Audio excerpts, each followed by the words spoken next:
పులిచెర్ల సుబ్బారావు గారి రచన భీష్మ నారాయణరావు వధ.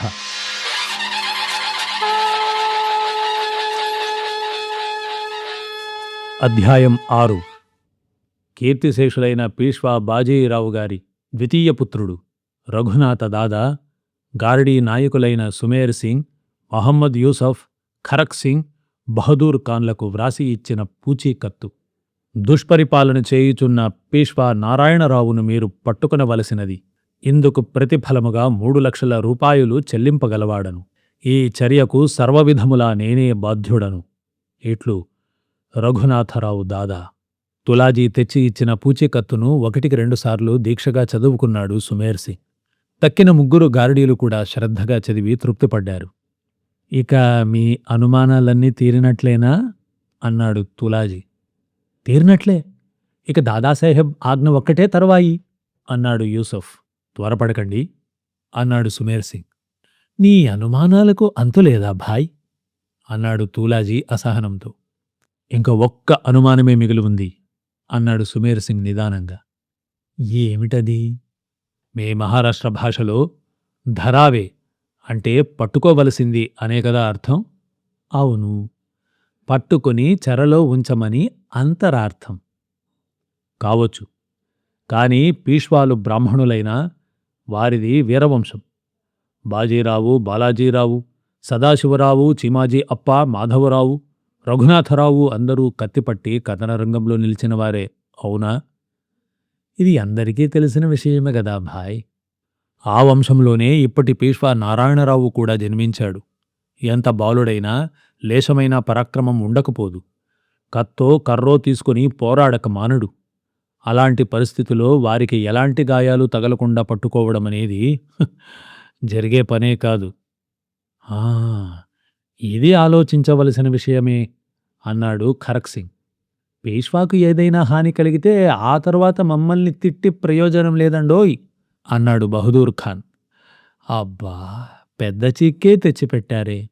మరిప్పుడేం చెయ్యమంటారు? అది మీరే చెప్పండి అన్నాడు తూలాజీ. మరేం లేదు, వీలైనంతవరకు పీష్వాకు దెబ్బలు తగలకుండానే బంధిస్తాం. కానీ ముందు జాగ్రత్త ఎందుకైనా మంచిది. కాబట్టి ఈ పత్రంలో ధరావే అన్న మాటకు బదులుగా మారావే అంటే చంపవలసింది అని మీ భాషలో వ్రాయించి తీసుకురండి అన్నాడు సుమేర్ సింగ్. అమ్మో, అంత పని చెయ్యడానికి దాదాసాహెబ్ సర్కార్ ఒప్పుకుంటారా? అంత పని చెయ్యడానికి కాదయ్యా మహానుభావ, అంత మాట వ్రాస్తే చాలు, మాకు గుండె ధైర్యం ఉంటుంది. మేం మాత్రం పీష్వాను చంపాలని కోరుకుంటున్నామా ఏమిటి? ఏమో బాబు, దాదాసాహెబ్ అలా రాస్తారని నాకు మాత్రం నమ్మకం లేదు. అయితే మేము అలా చేస్తామని నమ్మవద్దు. ఆహా, సరే, ప్రయత్నించి చూస్తాను. అప్పటిదాకా వేచి ఉండండి అంటూ తూలాజీ ఆ పత్రం తీసుకుని దాదావారి భవనం దారి పట్టాడు. నమస్తే, నేను మీ కడప రఘోత్తమరావుని. మీతో ఒక చిన్న విజ్ఞాపనను పంచుకోవాలని భావిస్తున్నాను. ఋగ్వేద పండితులు, ధర్మశాస్త్ర నిపుణులు, మా గురువుగారు అయిన శ్రీ కె సతీషాచార్యుల వారు గత 18 సంవత్సరాలుగా వేద పాఠశాలను నిర్వహిస్తూ ఉన్నారు. అయితే ఇంతకాలం ఈ వేద పాఠశాల ఇతరులు సమకూర్చిన వసతుల్లో, భవనాల్లో నడుస్తూ వచ్చింది. ఇప్పుడు గురువుగారు తమ స్వగ్రామమైన రెంజర్ల, తెలంగాణలో శాశ్వత భవనాన్ని కట్టాలనేసి సంకల్పించారు. వేద పరిరక్షణే ధర్మ పరిరక్షణ కనుక ఆసక్తి ఉన్న ధార్మికులందరూ మా గురువు గారికి ఇతోధికంగా సహాయం చేయగలరని కోరుతూ ఉన్నాను. మరిన్ని వివరాల కోసం పాఠశాల వెబ్సైట్ www.vageshwari.in చూడగలరు. నమస్తే.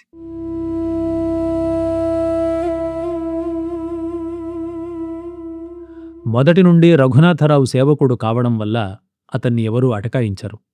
భవనం లోపలి భాగంలో ఆనందిబాయి ఎదురైంది. తూలాజీ, వాళ్ళు ఒప్పుకున్నారా అని అడిగింది ఆత్రంగా. ఒప్పుకున్నట్టే అమ్మా, కానీ ఒక్క మాట దగ్గర పేచీ వచ్చింది బాయి సాహెబా. ఒక్క మాట? ఏమిటా మాట? ఎందుకైనా మంచిది ధరావేను మారావేగా మార్చమంటున్నారు గారడీలు. అంటే పట్టుకోవడం కాదు, చంపడం అని. అందుకే సర్కారుతో సంప్రదించాలని వెళుతూ ఉన్నాను. అవునా? ఆయన నిద్రపోతున్నారు. ఒకవేళ లేచినా అలా మార్చడానికి ఒప్పుకోరని నీకు తెలుసు కదా. తెలుసు బాయి సాహెబా. ఇలాంటి చిన్న విషయాలు వారితో సంప్రదిస్తే పనులు కావు తులాజీ. ఇంతకీ గార్డీలు చెప్పే దాంట్లో న్యాయం ఉంది. నా ఉద్దేశంలో మారావే అనే స్పష్టంగా రాయడమే కాదు, అలా చేస్తేనే మంచిది. ఆ, మరి సర్కార్ అన్నీ సక్రమంగా నెరవేరాక వారు మాత్రమేమంటారు? ఏమీ భయపడకండి తూలాజీ. ఏది ఆ పత్రం ఇవ్వండి, నేనే మార్చేస్తాను అంటూ తూలాజీ చేతిలోని పత్రం లాక్కుంది. ధా అన్న అక్షరాన్ని మా అన్న అక్షరంగా దిద్దివేసింది. "ఉమ్, ఇప్పుడు వెళ్ళి నిర్భయంగా వాళ్లకు చూపించండి. ఈ మంచి కార్యం వీలైనంత త్వరలో పూర్తి చెయ్యడం ఇక నీ వంతు" అంది స్ఫుటంగా. ఆనందీబాయి ఆత్మస్థైర్యాన్ని లోలోనే మెచ్చుకుంటూ పత్రాన్ని బట్టల్లో దాచి భవనం నుండి బయటపడ్డాడు తూలాజీ. స్త్రీ సాహసం ఎంతకైనా దారితీయగలదని అతనిప్పుడు గట్టిగా నమ్ముతున్నాడు.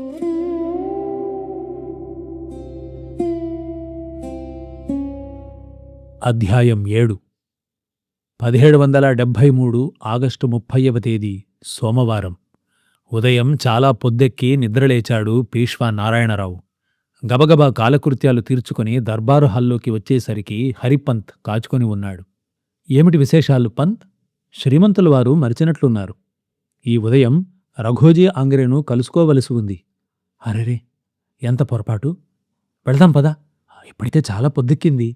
హరిపంతు తోడురాగా పుణే నగరం వెలుపల విడిచి ఉన్న రఘోజీ ఆంగ్రే శిబిరాలకు బయలుదేరాడు పేష్వా. మహారాష్ట్ర దేశపు నావికాదళం సర్దారు రఘోజీ ఆంగ్రే. కొంకణ తీరమంతా అతని చేతుల్లో ఉంది.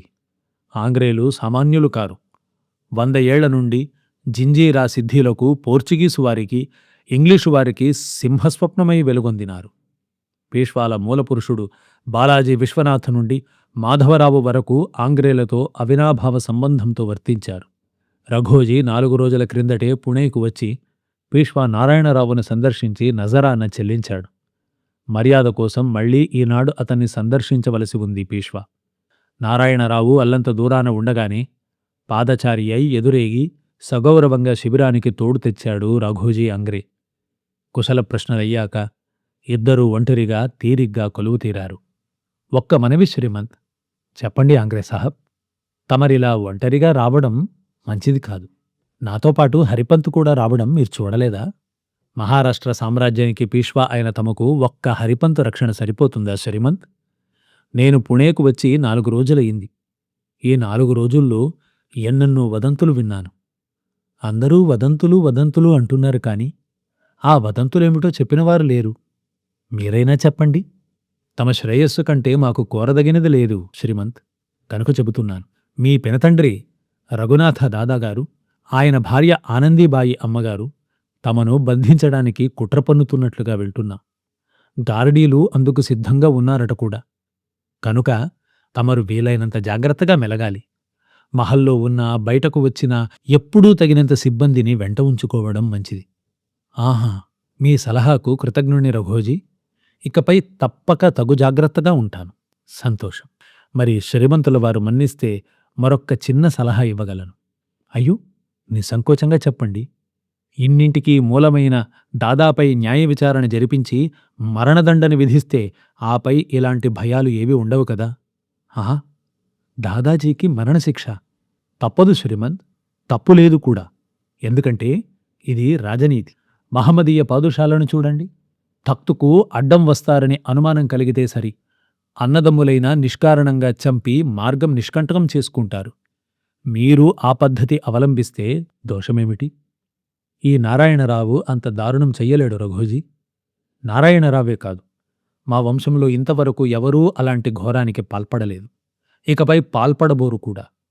మా తాతగారు బాజీరావు గారిని వారి సోదరులు చీమాజీ అప్పాగారు భక్తి శ్రద్ధలతో సేవించారు. మా నాన్నగారు బాలాజీరావు గారిని దాదాజీ సదాశివరావు గారు ఎంతో వినయ విధేయతలతో అనుసరించారు. మా అన్నగారు మాధవరావు పేష్వా దాదాజీ గారి దుష్కృత్యాలన్నింటినీ 11 ఏళ్లపాటు భరించారు. కాని వారి ప్రాణాలు తీయడానికి ప్రయత్నించలేదు. నేను మాత్రం అలాంటి దుష్కృత్యం ఎలా చేయగలను? నిజమే శ్రీమంత్. నేను రాజనీతిని ఉటంకించాను, అంతే. ఆ పైన మీ చిత్తం. అరెరే, నొచ్చుకోకండి రఘుజీ. మీ సూచన ప్రకారం ఇకపై అన్ని జాగ్రత్తలు తీసుకుంటాను. సరేనా? ఏది ఎలా ఉన్నా తమరు క్షేమంగా ఉండడమే మాకు కావలసింది శ్రీమంత్. మీ పూర్వులు ఆశించిన హిందూ పద్పద్ షాహీ మీరు నెలకొల్పుతారని, మీ కాలంలో మన జరీ పటాకా ఆసేతు హిమాచలం రెపరెపలాడుతుందని కొండంత ఆశతో ఉన్నాము. మీ అభిమానానికి సర్వదా కృతజ్ఞుణ్ణి. మహారాష్ట్ర సామ్రాజ్యాభివృద్ధికై నా శాయశక్తులా ప్రయత్నిస్తాను. రఘోజీ ఆంగ్రేకడ సెలవు తీసుకుని శిబిరం నుండి వెలుపలికి వచ్చాడు పీష్వా నారాయణరావు. హరిపంతుతో కలిసి పార్వతీ గుడికి వెళ్లి ప్రసాదం పుచ్చుకున్నాడు. ఇద్దరూ నగరంలోని భవనం వైపు బయలుదేరారు. హరిపంత్, రఘోజీ ఏమన్నారో తెలుసా? సెలవివ్వండి శ్రీమంత్. దాదాజీ, పిన్నమ్మ ఇద్దరూ నన్ను బంధించడానికి కుట్ర పన్నుతున్నారట. గార్డీలు కూడా అందుకు సిద్ధంగా ఉన్నారట. అవును, ఈ పుకారు ఊరంతా వ్యాపించి ఉంది శ్రీమంత్. తమ ఆజ్ఞ అయితే తగు జాగ్రత్తలు తీసుకుంటాను. ముఖ్యంగా దాదాసాహేబ్ భవనం పహరాదారు సుమేర్ సింగ్ గారడీని వెంటనే తొలగిస్తాను. ఎందుకు? అదేమిటో గాని ఎవరు ఎన్ని చెప్పినా సుమేర్ సింగ్పై నాకు సందేహం కలగడం లేదు. అలా అనకండి శ్రీమంత్. తులాజీ పవార్ గార్డీలతో చెవులు కొరకడం, దాదాసాహెబ్ మందిరంలోకి తరచూ రాకపోకలు చెయ్యడం చాలామంది చూశారు. అవునా? సరే, చేసే ఏర్పాట్లేవో వెంటనే చేసేయండి. ఈ మధ్యాహ్నం స్నేహితుని ఇంట్లో విందు ఉంది. అది పూర్తి చేసుకుని వచ్చి ముందు గార్డీలను తొలగించి ఆ పైన తులాజీని ఖైదు చేస్తాను శ్రీమంత్. అలాగే, మంచిది. హరిపంత్ పేష్వా సెలవు పుచ్చుకుని మలుపు తిరిగాడు. పేష్వా నారాయణరావు వేగంగా భవనం చేరాడు.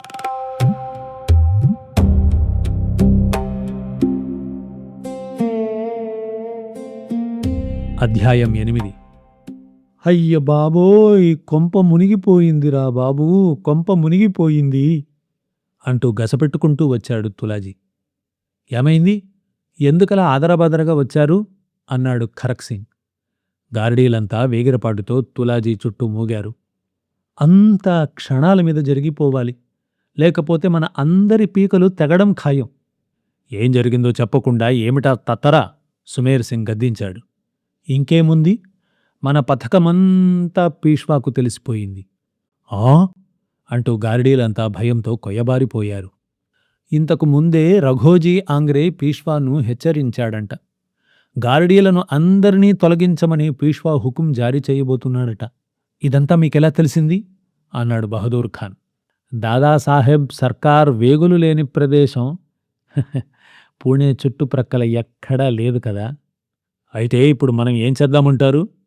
ఏముంది, హరిపంత్ పీష్వా భవనానికి వచ్చేలోగా అన్నీ జరిగిపోవాలి. త్వరపడండి.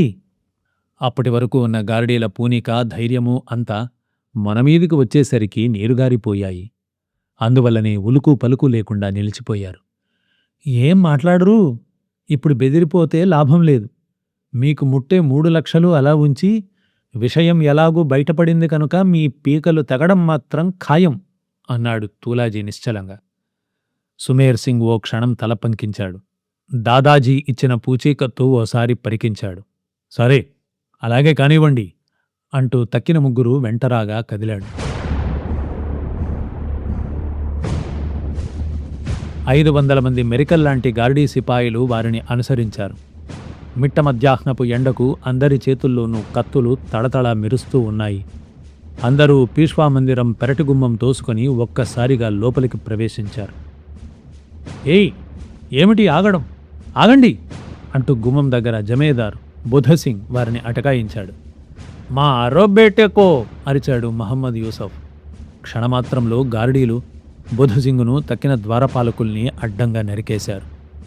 ఈ కలకలం విని భవన ప్రాంగణంలోని దఫ్తరీ నుండి గుమాస్తాలు, నౌకర్లు బిలబిలమంటూ బయటకు వచ్చారు. అప్పటికే గార్డీలు సుమేర్ సింగ్ నాయకత్వంలో తోసుకు వస్తున్నారు. ఎంత గార్డీలైతే మటుకు ఇంత దౌర్జన్యమా అన్నాడు ఇచ్చారావు పంత్. 6 నెలల నుండి జీతాలు లేవు అన్నాడు బహదూర్ ఖాన్. జీతాల విషయమంతా నానా ఫర్నవీస్ గారు చూసుకుంటారు. వారి దఫ్తర్కు వెళ్ళండి. మేము పీష్వాని కలుసుకోవాలి. వీలు పడదు. శ్రీమంతుల వారు ఇప్పుడు నిద్రపోతున్నారు. ఏమిటి గుమాస్తాగాళ్లతో మాటలు? పదండి లోపలికి అరిచాడు ఖరక్ సింగ్. లోపలికి తోసుకొచ్చే గార్డీలకు అడ్డంగా నిలుచున్నారు గుమాస్తాలు. మహమ్మద్ యూసఫ్కు పట్టరాని కోపం వచ్చింది. నరకండిరా ఈ నా కొడుకుల్ని అని అరిచాడు. గార్డీలు గుమాస్తాలను నిమిషాల మీద నరికేశారు. ఇచ్ఛారావు పంత్ పరుగు పరుగున ప్రాంగణంలో కట్టివేయబడిన ఆవు చాటున ఒదిగాడు. అయినా వదల్లేదు గారడీలు. ముందు ఆవును ముక్కలు చేసి తరువాత ఇచ్ఛారావును నరికారు. బ్రాహ్మణ ప్రభువైన శ్రీమంత్ పంత్ ప్రధాన్ నారాయణరావు హవేలి ప్రాంగణం గోరక్తంతోనూ బ్రాహ్మణ రక్తంతోనూ అలికినట్లయింది. ఈ ఘనకార్యంతో గారడీలందరికీ వీరావేశం ముంచుకొచ్చింది. ఉరుకులు పరుగులతో వచ్చి హవేలి ముఖద్వారం బంధించారు. కత్తుల్ని భీషణంగా ఝడిపిస్తూ హవేలీ అంతా దద్దరిల్లేటట్లు ఘోష పెడుతూ లోనికి జొరబడ్డారు. పేష్వా ఎక్కడా? ఎక్కడ్రా పేష్వా అనే అరుపులు విని భవనంలోని పరిచారకులంతా ఆర్తనాదాలు చెయ్యడం ప్రారంభించారు. కాని గోవుగతి, బ్రాహ్మణ గుమాస్తాగతి కళ్ళారా చూశాక వారిని అడ్డుకోవడానికి ఎవరూ ముందుకు రాలేకపోయారు. గబగబా మెట్లెక్కి పై అంతస్తుకు చేరారు గారడీలు. నేను బ్రతుకుండగా మీరు శ్రీమంతును తాకలేర్రా అంటూ పీష్వాగది దగ్గర కాపలా ఉన్న ఆబాజీ పంత్ కార్కూన్ కత్తిదూసి వారికెదురుగా నిలిచాడు. కాని 2 నిమిషాల్లో అతడు కూడా గారడీల కత్తికి ఎరయైనాడు. శ్రీమంత్ త్వరగా తప్పుకొని పారిపోండి అని అరుస్తూ మరణించాడు ఆబాజీ పంత్. ఆ కోలాహలంతో అప్పుడే కునుకుపట్టిన పేష్వా నారాయణరావు మేల్కొన్నాడు. పట్టుకోండి, చంపండి, పట్టుకోండి, చంపండి అనే కేకలు 500 మంది పాదఘట్టనలు ఒక్కసారి వినబడి ఆపాదమస్తకం కంపించిపోయాడు నారాయణరావు. దిక్కుతోచని వెర్రి భయంతో ఉన్న పళాన నిరాయుధంగా వెనుక వాకిలిగుండా పెంపుడు తల్లి పార్వతీబాయి మందిరానికి పరుగుతీశాడు. గంగాబాయి కూడా ఆమె దగ్గరే ఉంది. హఠాత్తుగా చెలరేగిన కలకలం విని వారిద్దరూ విస్తుబోయి చూడసాగారు. ఇంతలో నారాయణరావు భయవిహ్వలుడై పరుగెత్తుకు రావడం కనిపించింది. తన భర్తను ఆ స్థితిలో చూసి భయంతో గంగాబాయికి ముచ్చెమటలు పోశాయి. ఏమిటి బాబూ, ఏమైంది? పార్వతీబాయి ఆత్రంగా అడిగింది. నన్ను చంపడానికి వస్తున్నారమ్మా, చంపడానికి వస్తున్నారు. భయం వల్ల అంతకు మించి నోరు పెగల్లేదు పీష్వాకి. గంగాబాయి గుండె బాదుకుంటూ బిగ్గరగా ఏడవసాగింది. చంపడానికా? ఎవరు బాబూ? గారడీలమ్మా, 100 మంది ఉన్నారు. ఇప్పుడెలా తప్పించుకోవడం? ఈలోగా అడుగోరా పేష్వా, పట్టుకోండి అన్న కేకలు వినిపించాయి. ఆ కేకలతో భయం మరింత పెరిగి వెర్రిచూపులు చూస్తూ దిక్కులు చూడసాగాడు నారాయణరావు. బాబూ, త్వరగా వెళ్ళి మీ దాదాజీ కాళ్ళు పట్టుకో. కావాలంటే పీష్వా పదవిని అతన్నే తీసుకోమను. చెప్పును వెళ్ళు. బాబోయ్, అక్కడికెళ్ళొద్దండి అని గంగాబాయి అరుస్తున్నా లెక్కించకుండా గణేష్ మహల్ దాటి పక్కనే ఉన్న రఘునాథదాదా భవనం వైపు పరుగెత్తాడు నారాయణరావు. పేష్వా పరుగు చూసి గారడీలు పట్టుకోండి, పొనియకండి అంటూ వెంబడించారు. తడారిన నోటితో, చెమటలు కక్కే శరీరంతో, దిక్కుతోచని వేగంతో పినతండ్రి భవనంలోకి చొరబడ్డాడు పేష్వా. దాదా, నన్ను రక్షించు దాదా అంటూ వెళ్లి పూజామందిరంలో జపం చేస్తున్న రఘునాథదాదా కాళ్ళు పట్టుకున్నాడు. బాబూ నారాయణ్ అంటూ అతన్ని లేవదీయబోయాడు. కాని నారాయణరావు పినతండ్రి పాదాలను వదల్లేదు. దాదాజీ, నేను మీ అన్న కుమారుణ్ణి. మీరు నాకు తండ్రి లాంటివారు. నా అపరాధాలు మన్నించండి. మా అన్నకు వదనకు ఇచ్చిన మాట నిలబెట్టండి. నా ప్రాణాలు రక్షించండి. గారడీలు నన్ను చంపడానికి వస్తున్నారు. ఏమనడానికి తోచక రఘునాథరావు అలాగే కూర్చుండిపోయాడు. ఆ పక్కన నిలుచున్న ఆనందీబాయి భీతచిత్తుడైన పీష్వాను తీక్షణంగా చూడసాగింది. ఇంతలో తులాజీ పవార్, సుమేర్ సింగ్, మహమ్మద్ యూసఫ్, ఖరక్ సింగ్, బహదూర్ ఖాన్లు లోపలికి చొచ్చుకువచ్చారు. వారందరి చేతుల్లోనూ ఉన్న కత్తుల్ని, వారి ముఖాల్లోని భీకరత్వాన్ని చూసి గజగజ వణికిపోయాడు నారాయణరావు. దాదాజీ, నన్ను కాపాడండి. కావాలంటే ఈ పీష్వా పదవి మీరే తీసుకోండి, నాకు వద్దు అంటూ పినతండ్రి నడుము చుట్టూ చేతులు వేసి ఒళ్ళో తలదాల్చుకున్నాడు. ఆ దృశ్యం చూసి నివ్వెరపోయి నిల్చున్నారు గారడీలు. కానివ్వండిరా అంటూ గుడ్లు ఉరిమింది ఆనందీబాయి. వెంటనే తూలాజీ ముందడుగు వేశాడు. వద్దు తూలాజీ, ఆగు. నేను చెప్పేదేమిటి, మీరు చేస్తున్నదేమిటి అని రఘునాథరావు వారిస్తున్నా లెక్కించకుండా అతడు నారాయణరావు జుట్టు పట్టుకుని లాగాడు. ఖరక్ సింగ్ కూడా అతనికి తోడయ్యాడు. ఇద్దరూ బలమంతా ఉపయోగించి దాదా అని హృదయ విదారకంగా అరుస్తున్న నారాయణరావును రఘునాథరావు పక్క నుండి ఈడ్చారు. బాబోయ్ బాబోయ్, శ్రీమంతుని చంపేస్తున్నారు అంటూ చాపాజీ తిలేకర్ అనే సేవకుడు, 2 అంతఃపుర దాసీలు పరుగున వచ్చి పీష్వాపై పడి గట్టిగా కావలించుకున్నారు. ఖరక్ సింగ్ పళ్ళు కొరుకుతూ చాపాజీ తిలేకర్ మెడ నరికివేశాడు. దాసీలిద్దరినీ కత్తులతో కుమ్మి జుట్టు పట్టుకుని దూరంగా లాగేశారు గారడీలు. సుమేర్ సింగ్ తన పట్టా కత్తితో నారాయణరావు వక్షస్థలంపై ఒక్క కుమ్ము కుమ్మాడు. దాదా దాదా! నారాయణరావు కేకతో భవనం మారుమురుగింది. వెంటనే ఆ 4 గారడీ నాయకులు పీష్వా యవ్వన సుందర దేహాన్ని ముక్కలు ముక్కలుగా నరికేశారు.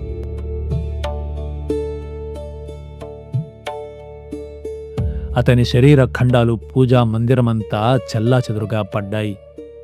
అతని రక్తం చిమ్మి రఘునాథరావును, అతను పూజించే గణేశ విగ్రహాన్ని తడిపింది. భగవాన్ అంటూ గట్టిగా కళ్ళు మూసుకున్నాడు దాదా. అతని శరీరం అంతులేని భీతితో వణికిపోసాగింది. గారడీలను నిందించడానికి కూడా అతనికి నోరు రావడం లేదు. ఇంతలో నరోబా నాయక్ అనే ముసలి ఉద్యోగి లోపలికి దూసుకువచ్చాడు. ఖండఖండాలుగా నరికివేయబడిన పీష్వా శరీరాన్ని చూడగానే గుండెలు బాదుకుంటూ జుట్టు పీక్కుంటూ ఏడవసాగాడు. ఘోరం ఘోరం! ఎంత దారుణం చేయించారు దాదాసాహబ్! కొడుకును అధికార దాహంతో ఇంత భయంకరంగా చంపిస్తారు. బ్రాహ్మణులైన మీకు ఇంతటి క్రూరకర్మ తగునా? అందున పూజాగృహంలో ఒక బ్రాహ్మణ ప్రభువును చంపించిన మీకు పుట్టగతులుంటాయా? గంగాబాయమ్మ ఉసురు తగిలి మీరు మీ సంతానము సర్వనాశనమైపోరు అంటూ విలపిస్తూనే నిందించడం మొదలుపెట్టాడు. చూస్తారేమ్రా, కోసయ్యండ్రా ఈ గాడిద కొడుకుని! తూలాజీ అరిచాడు. అంతే, క్షణంలో సరిగ్గా సగానికి తెగిపోయాడు నరోబా నాయక్. అలా ఒక్క అరగంటలో పీష్వాతో పాటు 7 బ్రాహ్మణులు, 2 సేవకులు, 2 దాసీలు, 1 గోమాత ముక్కలు ముక్కలుగా నరికివేయబడ్డారు గారడీల చేతుల్లో.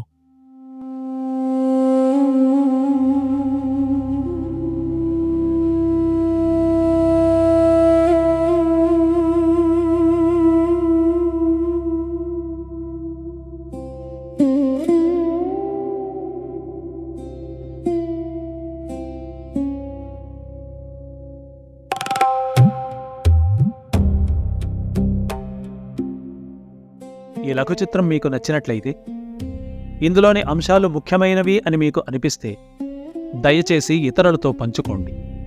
ఘనమైన మన సాంస్కృతిక చారిత్రక సంపదను కాపాడుకునే యజ్ఞంలో మాకు సహకరించండి. ధన్యవాదాలు.